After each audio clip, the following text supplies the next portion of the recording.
Janjimu ajaib terjadi dalam hidupku. Dalam setiap langkahku ku percaya Kau tak tinggalkanku dan beri kemenangan.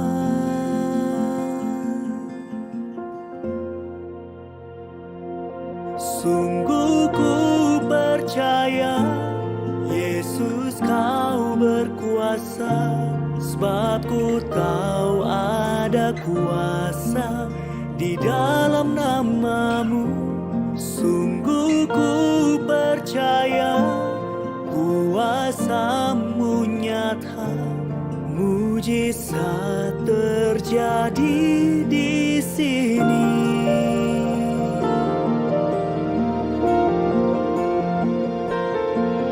Dalam segala perkara ku percaya janji-Mu ajaib terjadi dalam hidupku.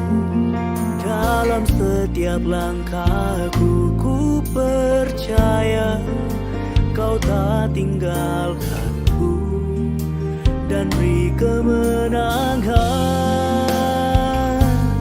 Sungguh ku percaya Yesus Kau berkuasa, sebab ku tahu ada kuasa di dalam nama-Mu. Sungguh ku percaya kuasa-Mu nyata, mujizat terjadi di sini.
Mujizat-Mu terjadi di sini.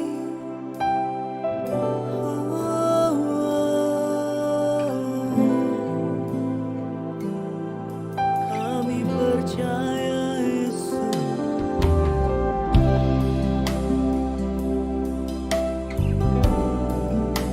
Haleluya. Sungguh ku percaya Tuhan.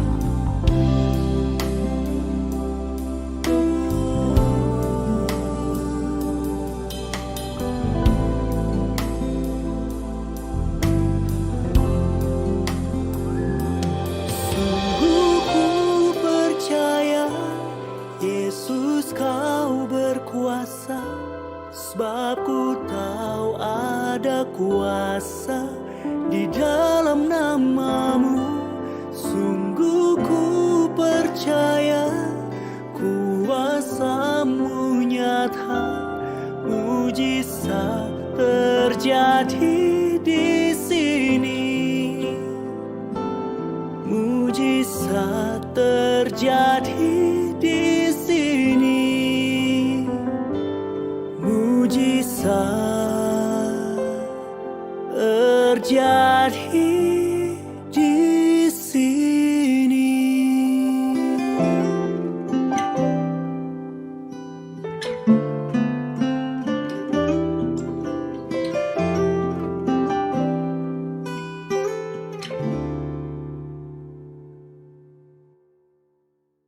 Haleluya, Shalom kekasih Tuhan, kita berjumpa lagi walaupun dalam situasi kondisi PPKM. Mari kita berdoa sebelum kita mendengar, menyimak, dan melakukan firman Tuhan. Bapa, dalam nama Yesus kami minta hikmat-Mu, kami minta urapan-Mu, kami minta kuasa-Mu, supaya kami dapat mengerti firman-Mu dan menjadi pelaku firman-Mu. Mampukan kami Tuhan. Kami mau, kami rindu untuk menjadi pelaku firman-Mu dalam nama Yesus. Amin. Haleluya. Saudara yang dikasih Tuhan, hari ini saya mau sharing tentang satu hal yang sangat penting dalam kehidupan kita. Kita tahu di bumi ini, di dunia ini ada penguasa. Dan kita belajar dari penguasa itu. Oleh sebab itu saya mau sharing tentang waspada tipuan iblis. Tipuan yang seperti apa? Iblis lebih tua daripada kita. Usianya lebih tua daripada kita. Bisa dibilang jauh lebih berhikmat. Tapi dia punya hikmat iblis. Dan kita punya hikmat Tuhan kalau kita mengandalkan Tuhan. Nah, kita juga harus tahu siapa penguasa dunia. Tuhan mau kita menghadapi penguasa dunia. Siapa yang menguasai dunia? Mengapa ia menguasai dunia? Bagaimana ia menguasai dunia? Ini yang kita harus tahu. Iblis adalah sang penguasa dunia. Bukan berarti manusia tidak bisa menguasai apa-apa. Kita diberi hikmat untuk membuat teknologi, membuat benda-benda yang berguna buat banyak orang. Tetapi perhatikan, banyak orang yang tidak takut Tuhan. Mereka dikuasai oleh sang penguasa dunia yang namanya iblis.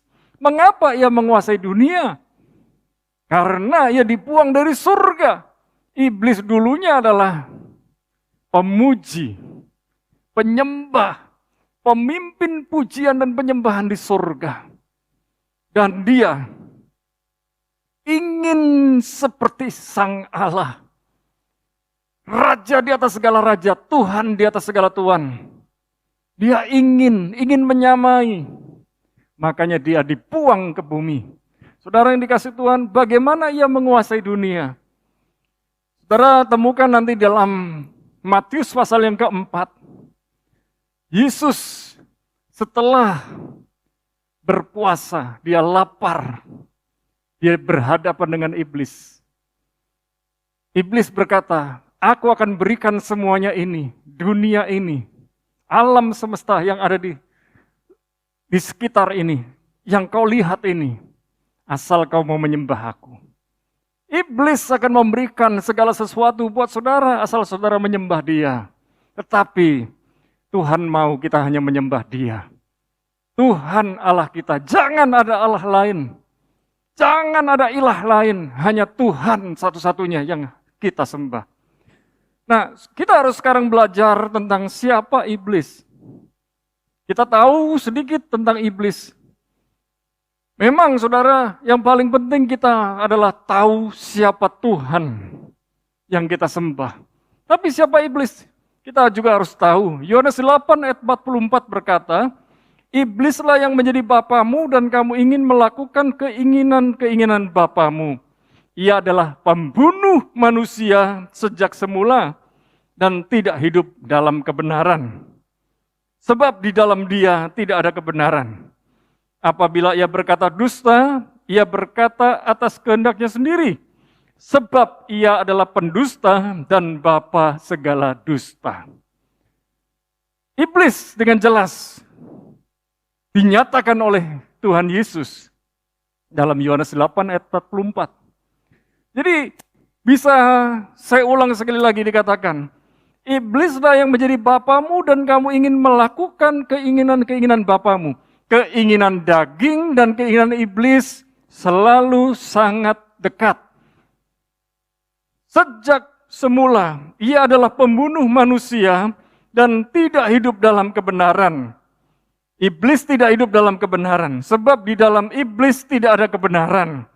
Apabila iblis berkata dusta, iblis berkata atas kehendaknya sendiri, sebab iblis adalah pendusta dan bapa segala dusta. Oleh sebab itu mari saya dorong, jangan sampai kita menjadi pendusta. Orang berdusta pada awalnya itu tidak mudah, tetapi oleh dorongan hawa nafsu, ia akan terus-menerus berdusta. Awalnya susah untuk berdusta, tapi lama-kelamaan terbiasa. Karena dia tidak takut akan Tuhan.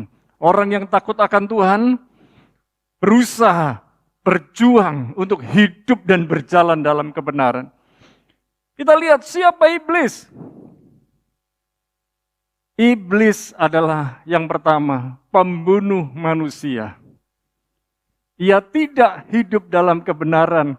Jadi banyak orang menyembah iblis, banyak orang mencari kekayaan dari iblis, tetapi mereka tidak tahu bahwa iblis itu mencari nyawa, mencabut nyawa dari orang-orang yang menyembah dia. Karena iblis itu haus darah. Oleh sebab itu saudara, Yesus rela mati buat saudara dan saya. Dengan darahnya yang mahal, kita ditebus olehnya. Hari ini, mari kita sadari, jangan mau ditipu oleh iblis lagi. Dia adalah pembunuh manusia. Saya sering mendengar cerita. Bahkan saya melayani orang-orang yang bergaul dengan kuasa kegelapan. Tahun demi tahun, paling tidak setahun selalu ada tumbal dalam keluarga. Dan iblis tidak mau tumbal yang cacat. Tumbal yang jelek, dia mau yang terbaik. Kalau punya anak 7, satu demi satu anak itu akan mati secara bergiliran. Demi kekayaan dari orang tua. Dan orang tua itu suatu hari juga akan mati. Dan ketika mati, harta bendanya pun jadi rebutan. Kembali kepada iblis. Iblis itu tidak pernah memberi dengan cuma-cuma, dengan gratis. Dengan kasih karunia. Yesus memberikan nyawanya gratis buat saudara. Dan Yesus memberikan keselamatan gratis buat saudara. Dan dia memberi yang terbaik buat saudara sampai akhirnya. Itulah beda dari iblis dan Tuhan Yesus. Kalau iblis itu pembunuh manusia, tidak hidup dalam kebenaran. Yesus itu adalah yang menyelamatkan manusia dan yang memberi kebenaran karena dia sendiri adalah sang kebenaran. Yang kedua, iblis adalah pendusta. Nanti saya akan sharing tentang apa yang menjadi tipuan iblis sehingga kita hari ini bisa menyadari kita harus berhadapan dengan iblis. Mau tidak mau. Iblis itu pendusta dan dia disebut bapa segala dusta. Semua yang dikerjakan oleh iblis itu dusta. Tidak pernah dia memberkati saudara, kemudian saudara makin diberkati dan bahagia. Perhatikan baik-baik. Cintanya Yesus membuat keluarga kita rukun. Cintanya Tuhan Yesus membuat kita yang keluarga biasa-biasa diperlengkapi, diberkati Tuhan menjadi luar biasa. Tetapi kalau yang namanya iblis, sekalipun dia memberkati, sekalipun memberi kekayaan, tetapi semua kekayaan itu akan dicabutnya, diambilnya, dirampasnya kembali. Dan bukan hanya dirampas kembali, tetapi nyawa dari orang yang menyembah dia pun akan diambil, dihabisi. Oleh sebab itu mari kita belajar tentang iblis. Pembunuh manusia. Iblis itu pembunuh manusia. Yohanes 10 ayat 10. Yesus menggambarkan dirinya dengan sang pencuri. Bicara tentang iblis. Pencuri datang hanya untuk mencuri, membunuh, dan membinasakan. 3M. Kerjaan si pencuri, si iblis. Mencuri, membunuh, membinasakan. Jangan pernah sekali-kali bergaul dan kompromi dengan iblis.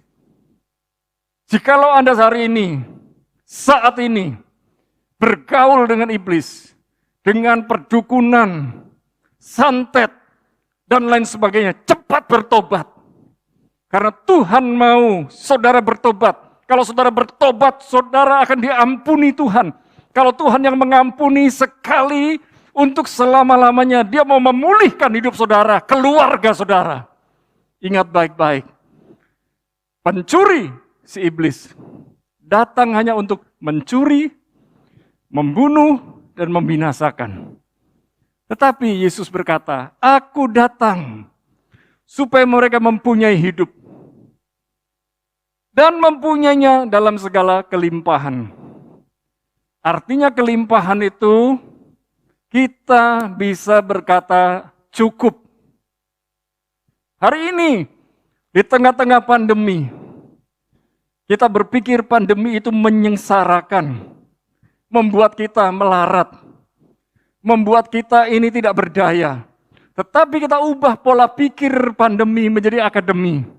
Berarti akademi corona membuat kita punya kesempatan makin dekat dengan Tuhan, makin cinta dengan Tuhan, makin percaya kepada Tuhan, melihat pintu-pintu peluang dari Tuhan, pintu-pintu kesempatan dari Tuhan.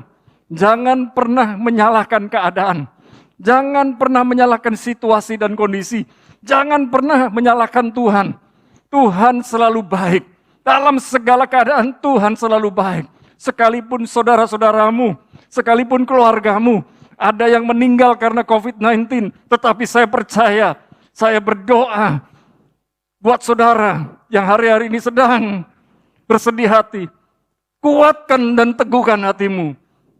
Percayalah, Tuhan tidak pernah merancangkan yang buruk terjadi dalam hidup saudara atau keluargamu. Kekasih Tuhan, Tuhan datang supaya kita punya hidup. Hidup di sini adalah hidup kekal. Barang siapa percaya kepada Yesus, ia tidak mati, tapi dia beroleh kehidupan. Artinya beroleh kehidupan kekal, jaminan hidup bersama dengan Yesus. Saudara yang dikasihi Tuhan, Tuhan juga mau kita mempunyai hidup dalam berkelimpahan. Segala kelimpahan, segala kebaikan Tuhan. Orang serakah tidak pernah bisa berkata cukup, tetapi orang yang bisa bersyukur dan bersuka cita kepada Tuhan. Apa saja yang ada di hadapannya, apa saja yang ada di tangannya, dia bisa bersyukur dan bersuka cita senantiasa. Orang kaya itu adalah orang yang bisa bersyukur. Orang kaya itu adalah orang yang bisa bersuka cita dengan apa yang ada pada dirinya. Mari kita tidak iri dengan kehidupan orang lain. Mari kita tidak membandingkan diri kita dengan orang lain. Tetapi mulai kita belajar bersyukur dalam segala keadaan. Saya selalu berkata setiap hari, God is good all the time. And all the time God is good. Tuhan itu baik di dalam segala waktu. Dan di dalam segala waktu Tuhan itu baik. Saudara, kita perhatikan. Iblis itu adalah pembunuh.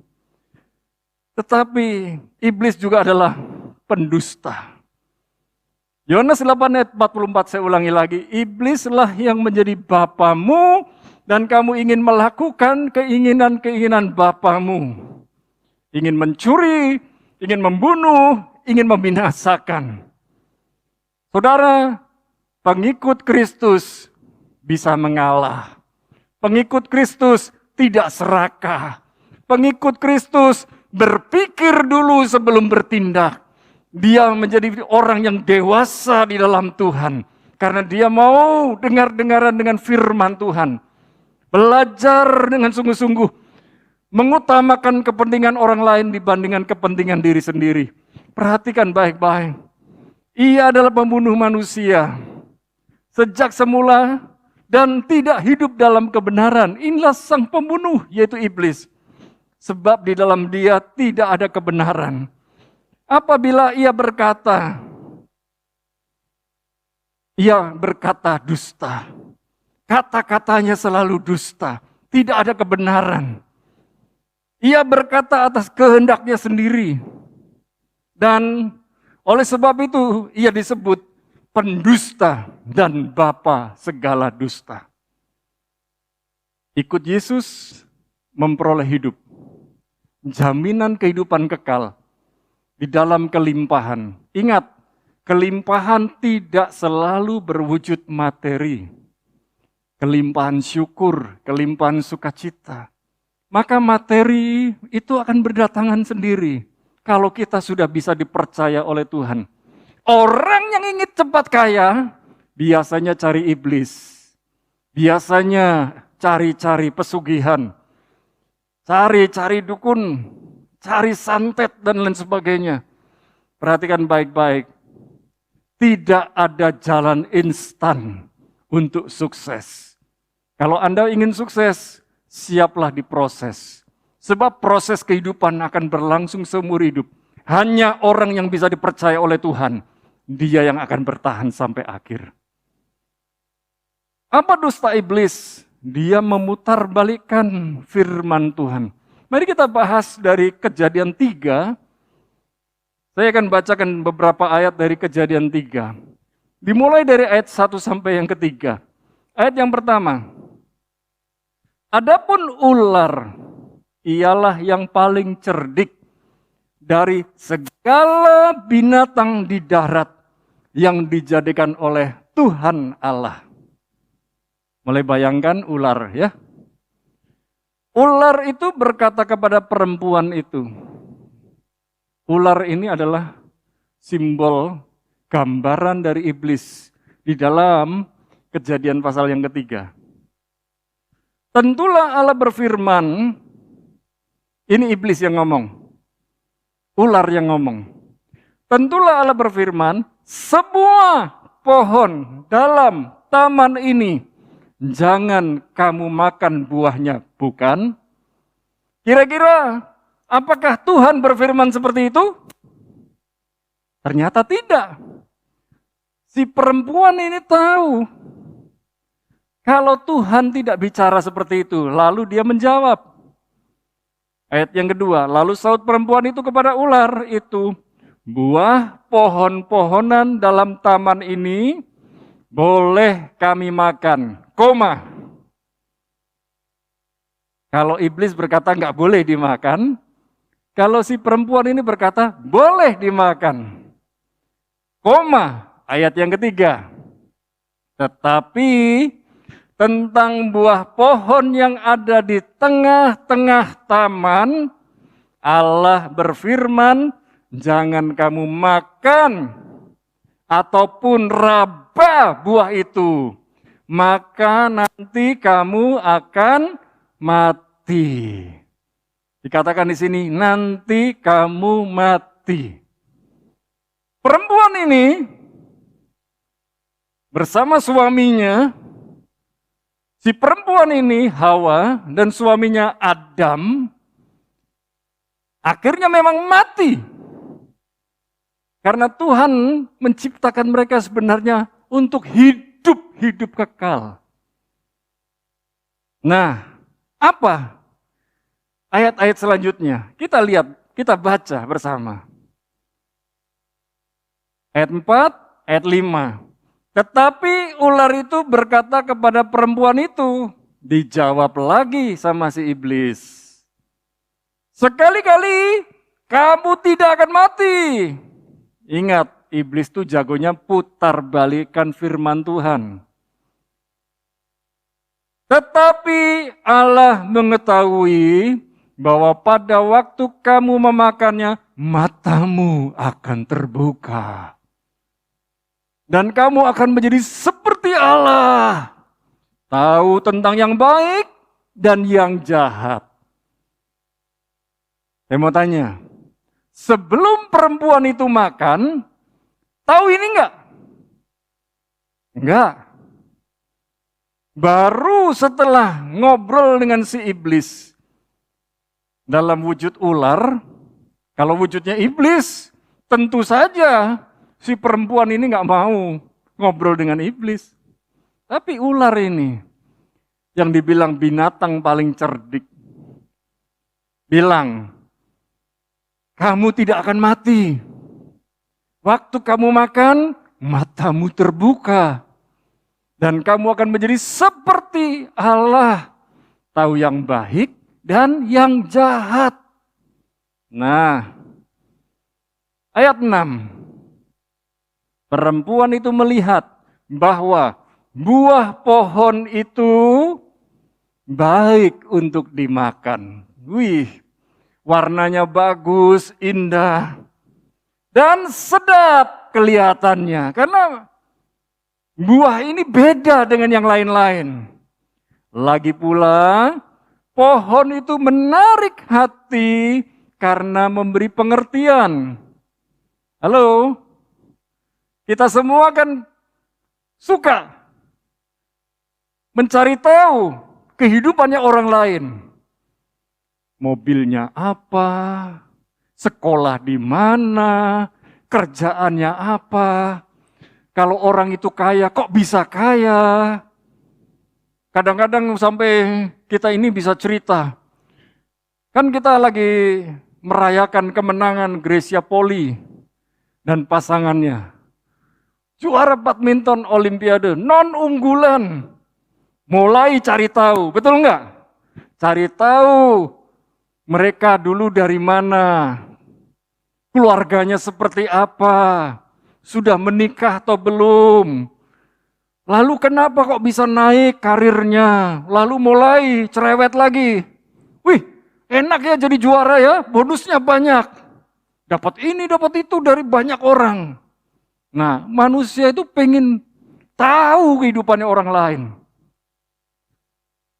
Ayat 6 saya lanjutkan. Lalu ia mengambil dari buahnya, dan dimakannya.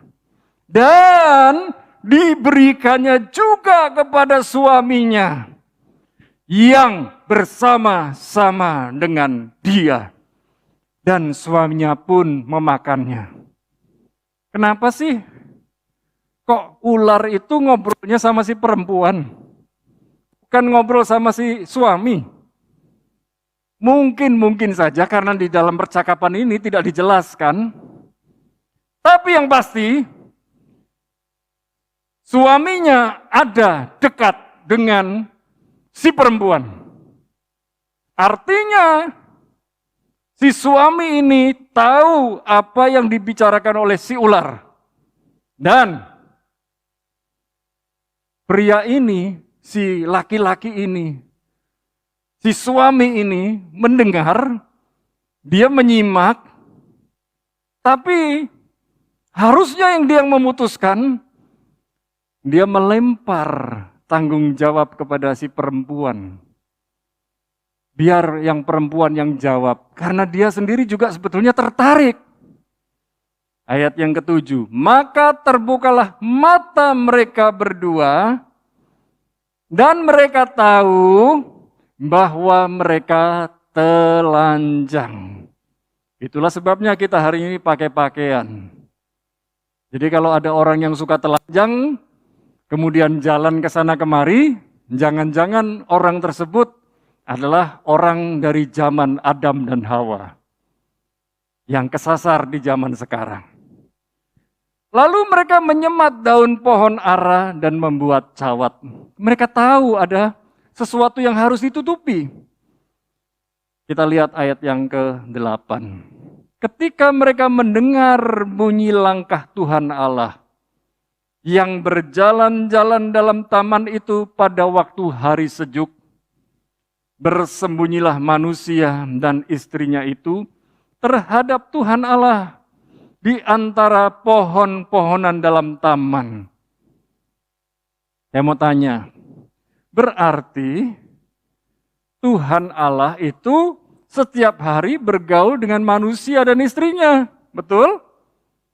Dan kali ini, ketika mereka melakukan dosa, Tuhan Allah tetap mau bersekutu dengan manusia dan istrinya. Tetapi manusia dan istrinya ini, yaitu Adam dan Hawa, merasa berdosa, merasa bersalah, lalu bersembunyi.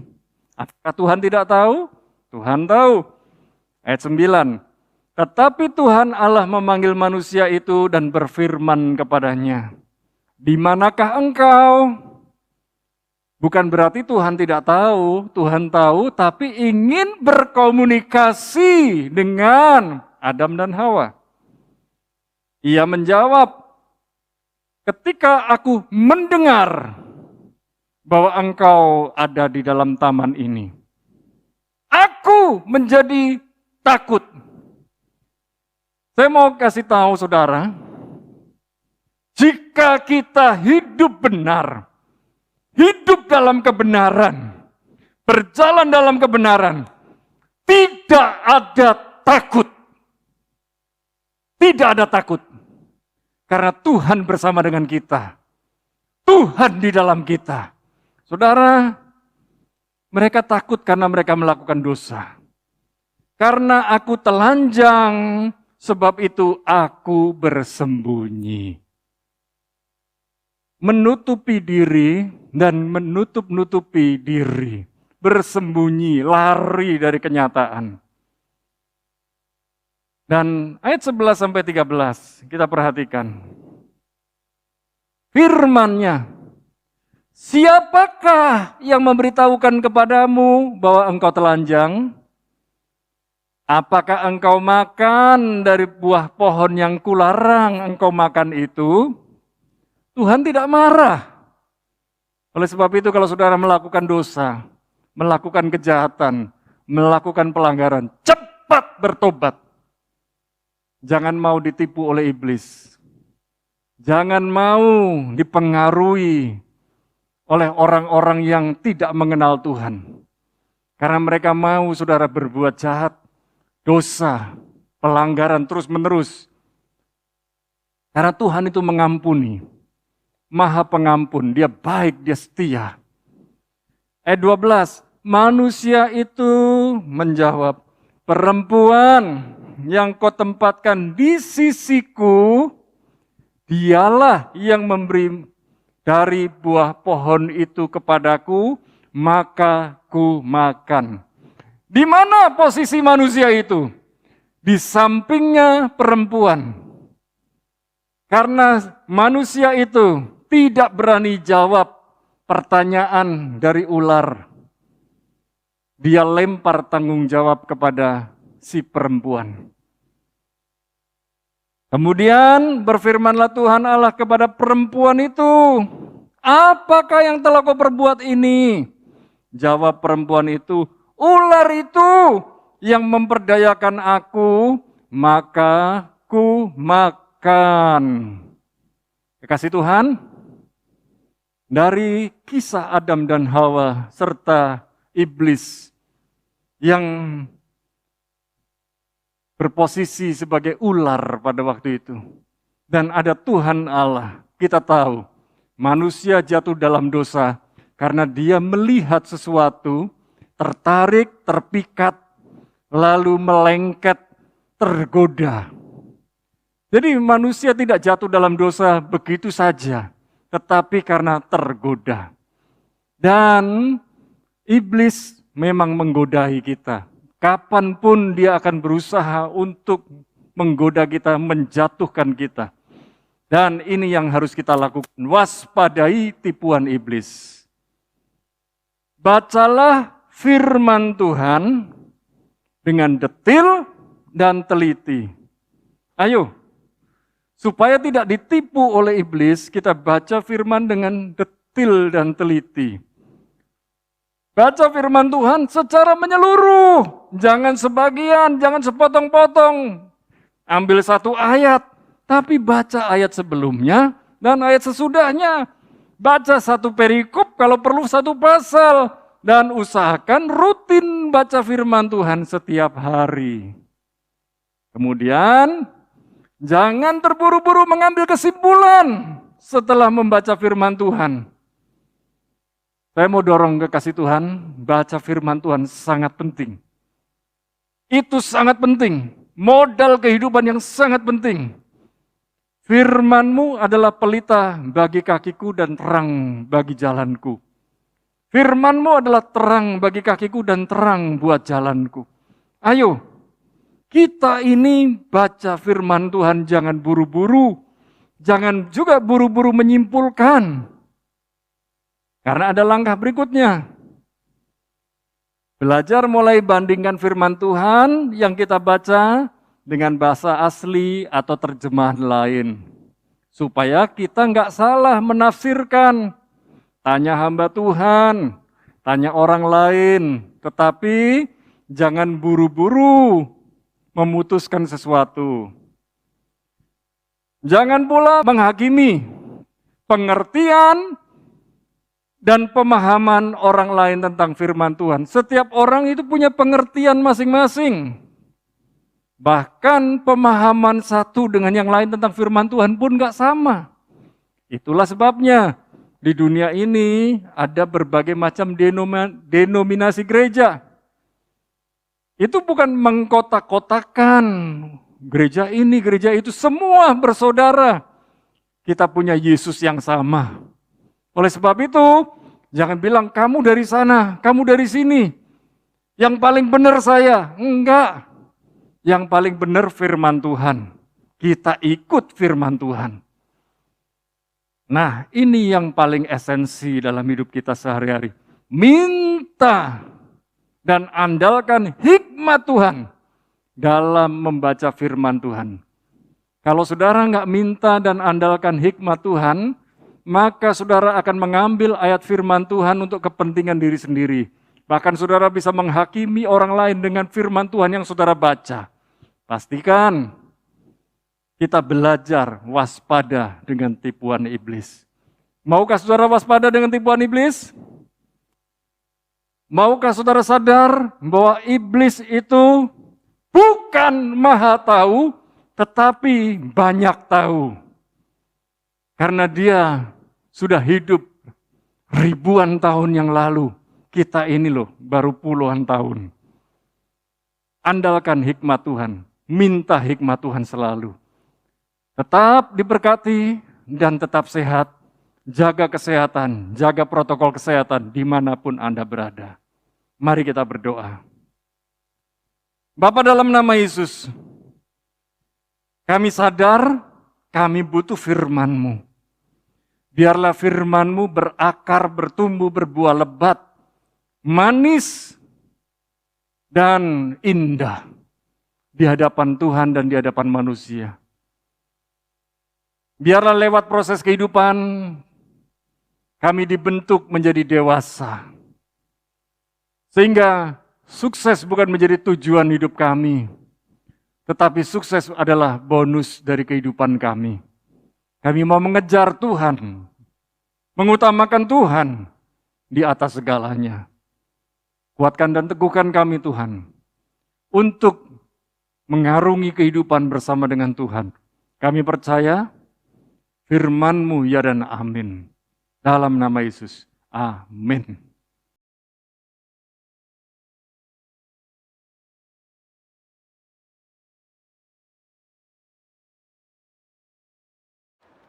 Sekarang kita masuk ke sakramen perjamuan kudus.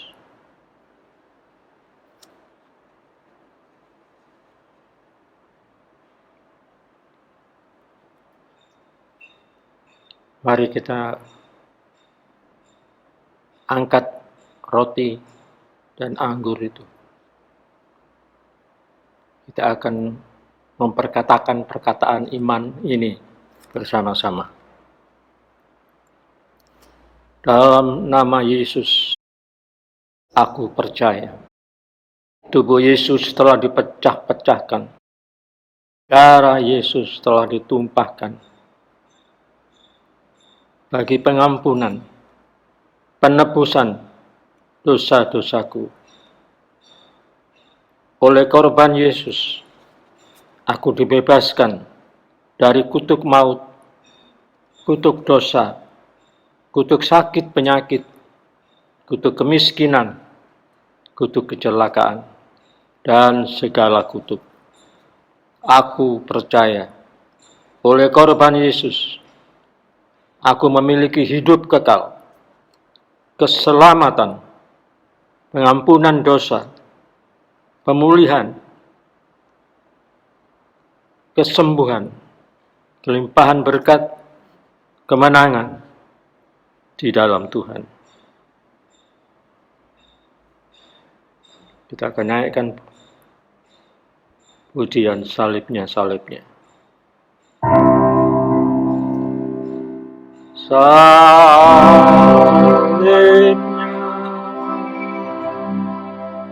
salibnya, selamat mulia.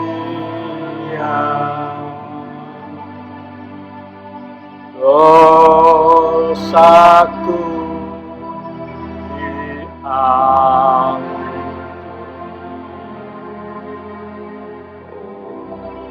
oleh darah Yesus.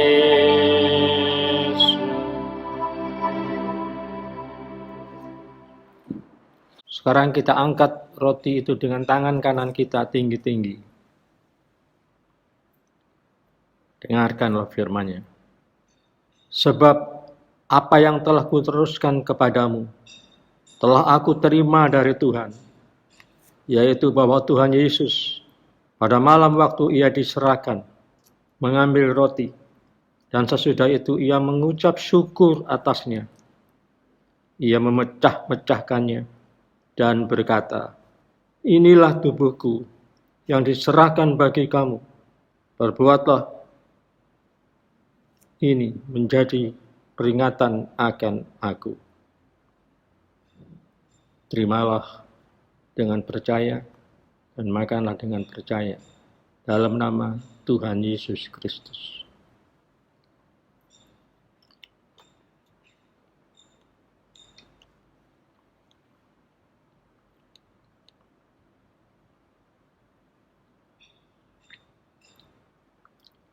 Kembali kita naikkan pujian ini. Mari mengangkat cawan itu tinggi-tinggi dengan tangan kananmu. Salibnya, salibnya, selamat mulia. Dosaku diampuni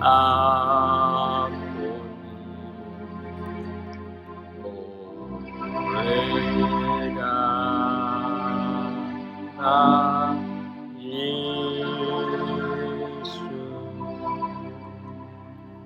Demikian juga ia mengambil cawan sesudah makan, lalu berkata, cawan ini adalah perjanjian baru yang dimeteraikan oleh darahku.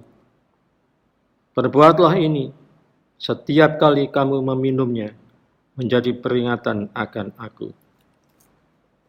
Terimalah cawan itu. Minum dengan percaya dalam nama Tuhan Yesus Kristus.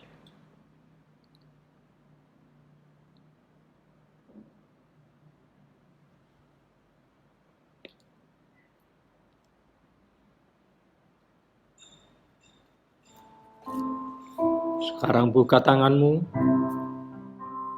bersyukurlah atas korban-korban yang telah diberikan oleh Tuhan kepada setiap kita.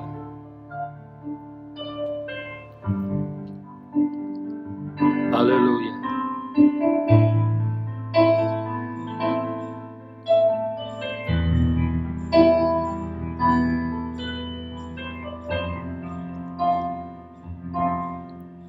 Sekarang buka tanganmu. Terimalah berkat perjamuan kudus. Sesungguhnya segala dosa dan kesalahanmu sudah diampuni oleh Tuhan. Engkau disembuhkan dari sakit penyakitmu. Kuasa darah Yesus membungkus hidupmu. namamu tertulis di dalam kitab kehidupan. Diberkatilah hidupmu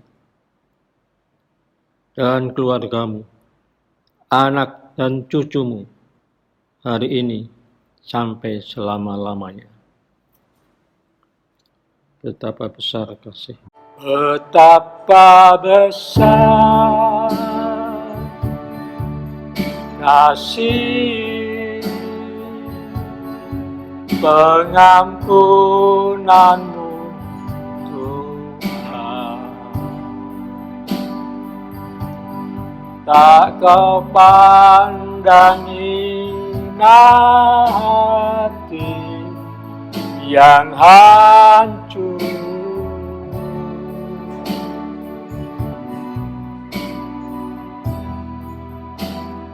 ku berterima kasih kepadamu ya Tuhan. Pengampunan yang Kau beri, pulihkanku.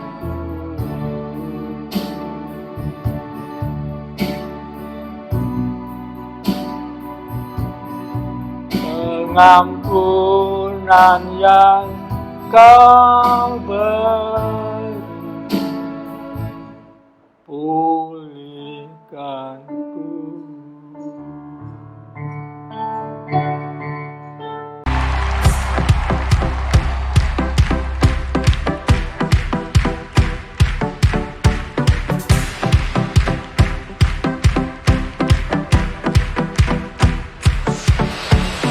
Tiada taranya, tiada bandingannya, kebaikan-Mu Bapa di hidupku.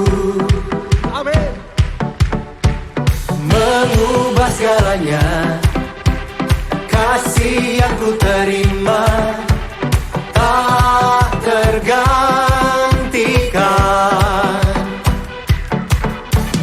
Tak tergantikan.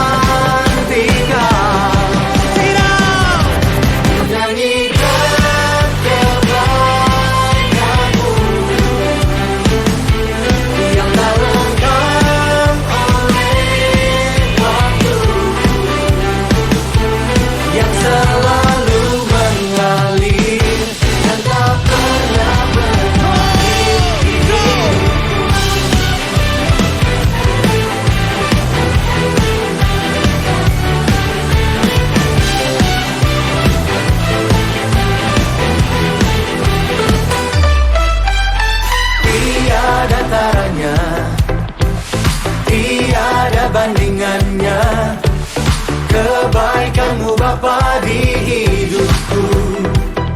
Oh, mengubah segalanya, kasih yang ku terima tak tergantikan. Tak tergantikan.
sekarang.